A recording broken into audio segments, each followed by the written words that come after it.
All right, my friends, this is the absolute best marketing book in the past 30 years, in my opinion. It's by Al Ries and Jack Trout.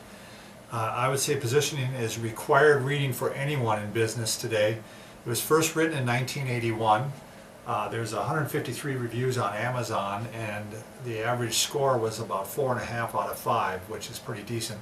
Many of the ones out of 5, the ones that gave it a low score were upset that the Kindle version was really poorly done, I guess, really poorly organized.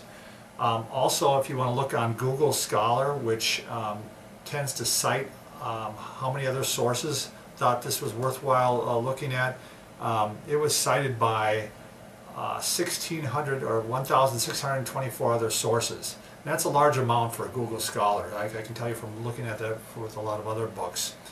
The warning about this book: it's got fabulous concepts. I mean, these are concepts that you need to understand if you're in business, but they have very outdated examples. And so even though I think the examples still work and you can understand some of the examples, they're certainly not going to be from our current era, and it certainly isn't going to mention the internet or social media and such. The other criticism I hear is that it's not really applicable to small or medium businesses, but I completely disagree. I have applied these principles to my businesses that I have run for the past 25 years, and my businesses have all been small to medium businesses. Instead of trying to establish a market where you're trying to get a national brand, quite often what a guy like me is trying to do is establish a brand in a small town.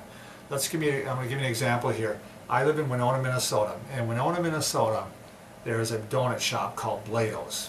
I'm going to put up a picture of Blado's here.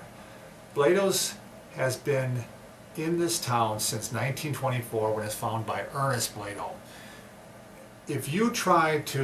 Blado's dominates this town. If you tried to bring in a Krispy Kreme or a Dunkin' Donuts, it would get its hat handed to it.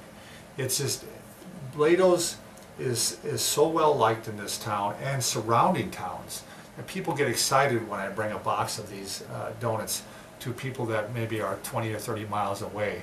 The other thing is, it was also voted the best donut shop in Minnesota at one point. So your market does not have to be a national brand in order for these principles to work. So I'm not going to go into the details of what this book will provide you. You can get that online. But in conclusion, this book is definitely my #1 recommendation for a marketing book. And it has stood the test of time, and it is definitely something you're going to want to read. Good luck.